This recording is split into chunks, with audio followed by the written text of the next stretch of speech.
Heru, yang dikenal sebagai si Gundul, menyimpan cerita masa lalu yang penuh lika-liku. Kehidupannya diwarnai oleh perjuangan dan masa-masa kelam yang memaksanya tumbuh menjadi sosok tangguh. Di tengah berbagai cobaan hidup, Heru pernah terjebak dalam lingkungan yang sulit dan menghadapi masa-masa berat yang hampir membuatnya menyerah. Namun, justru dari pengalaman inilah ia menemukan tekad baru untuk mengubah hidupnya mencari arti kebebasan. Dan inilah Heru si Gundul.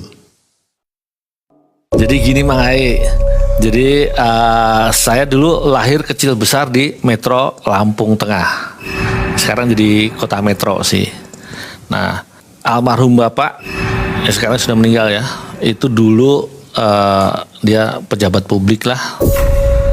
Kemudian ibu itu seorang bisnis girl yang lumayan sukses. Yaitu dia ngambil barang-barang dari Jawa, kemudian dijual di Lampung.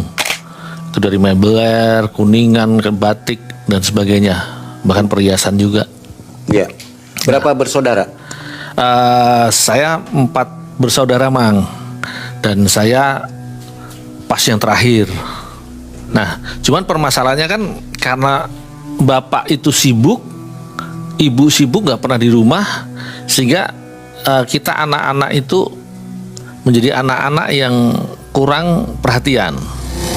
Dan saya itu orang yang haus akan perhatian dan akhirnya cari-cari perhatian. Nah, di masa kecil ya biasalah cari perhatiannya anak-anak seperti apa. Dan akhirnya saya sering mukulin anak orang. Kayak broken home gitu? Ya, keluarga kita keluarga broken secara otomatis karena kesibukan orang tua. Jadi bukan karena perpisahan, bukan, tapi karena kesibukan mereka masing-masing. Nah, akhirnya kita cari perhatian, wah kita mukulin anak orang, kalau mukulin anak orang kan lapor ke orang tua. Wah, jadi orang tua jadi perhatian sama kita. Iya. Walaupun perhatiannya dengan sabuk, dengan rotan. Tapi kita diperhatiin. Itu usia berapa tuh? Itu saya dari TK saya sudah hidup seperti itu karena saya hidup di kampung preman. Di Lampung itu? Di Metro itu, ya. Ada sebuah kampung yang isinya cuman copet, garong, maling, dan penjudi, dan itu kampung saya di zaman dulu. Sekarang udah nggak ya kampung itu? Sekarang lihat aja sudah enggak, karena sudah modern. Itu zaman itu kampung memang kampung yang di pinggir sawah, pinggir hutan, dan bisa dikatakan kampung Brong, dan di situ tanah murah dulu, sehingga almarhum bapak beli tanah di sana kan, di situ. Sehingga karakter saya terbentuk dari lingkungan. Ya. Keras ya? Ya, lingkungan yang keras dan licik. Nah, itulah karakter saya terbentuk. Bukan karena orang tua, Mang. Nah, akhirnya dari situ, karena saya sering mukulin orang, secara otomatis saya juga sering dipukulin orang. Dan akhirnya saya mikir nih, karena kalau dipukulin sakit tuh, Mang.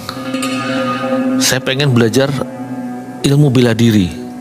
Cuman saya mikir, kalau saya cuma belajar silat, saya mungkin kalau saya mahir, saya musuh 2 orang, 3 orang, saya masih bisa menang. Saya belajar karate, belajar taekwondo dan lain sebagainya, mungkin musuh 2-3 orang masih bisa menang. Tapi kalau saya dikeroyok banyak orang, KO juga. Lebih parah kan? Lebih parah. Nah, ini saya berpikir karena saya juga orang yang suka baca. Saya sering baca komik, saya sering baca cerita silat, terus nonton TV yang akhirnya wah, ternyata di luar silat, taekwondo dan sebagainya itu ada ilmu yang lebih hebat, yaitu ilmu olah kanuragan, Kejagaan. Nah, disitulah saya mencoba untuk mencari ilmu seperti itu. Tapi yang ada zong. Saya cari perguruan-perguruan yang mencoba belajar seperti itu, mereka nolak karena pada waktu itu saya masih SD. Saya masih kelas 2 menuju ke kelas 3 SD itu kan. Saya mencoba untuk belajar hal-hal seperti itu, ditolak. Jadi orang-orang tua itu kan mereka nganggap kita anak-anak apa sih? Jadi mereka jawab, udahlah sekolah aja yang benar. Jadi mereka nggak ngerti apa yang kita pikirin kan. Saya bukan karena dendam dengan seorang atau enggak, itu enggak. Cuman saya nggak mau sakit. Karena saya hobinya berkelahi, hobinya tawuran. Ya bukan tawuran, di zaman itu belum ada tawuran. Hobinya ngebukin orang, secara otomatis sering digebukin. Kalau digebukin sakit. Jadi saya pengen selamat. Jadi pengen kalau berantem menang, bisa ngebukin orang. Karena itu suatu kepuasan.